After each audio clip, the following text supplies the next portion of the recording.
আসসালামু আলাইকুম বন্ধুরা, আপনারা অনেকে আমার ভিডিওতে কমেন্ট করেছেন, জানতে চেয়েছেন এই দেশে সার্বিয়াতে ইউরো চলে না দিনার চলে। আমি বলবো যারা বাংলাদেশ থেকে আসবেন তারা অবশ্যই সাথে ইউরো নিয়ে আসবেন, কারণ হচ্ছে এই দেশে ইউরোর রেটটা ভালো পাওয়া যায়। আর বাংলাদেশে সার্বিয়ান দিনার পাবেন না।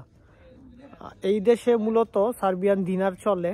আপনাকে বাংলাদেশে বলবে এজেন্সিরা যে আপনার এই দেশে আসার পর বেতন হবে ইউরোতে বা আপনার বেতন ইউরোতে দেয়, কিন্তু এটা সব সময় ঠিক না। কারণ এইখানে আপনার ইউরো থেকে কনভার্ট করে যত দিনার হয় সার্বিয়ান টাকায় ওইটা আপনাকে প্রদান করবে কোম্পানি। আর এখানে ইউরোটা কোনো দোকানে অ্যাকসেপ্ট করে না ওই তেমনভাবে।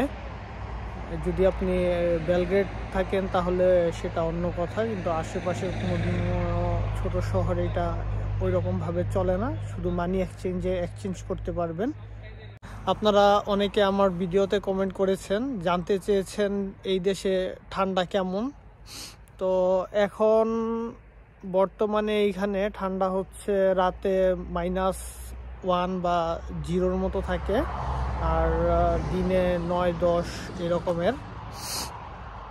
তো যারা এই দেশে আসতে চান তারা অবশ্যই শীতের পর্যাপ্ত জামা নিয়ে আসবেন। তো এটাই ছিল বার্তা। তো আজকে এই পর্যন্তই, দেখা হবে পরের ভিডিওতে নতুন কোনো প্রশ্নের উত্তর নিয়ে। আল্লাহ হাফেজ।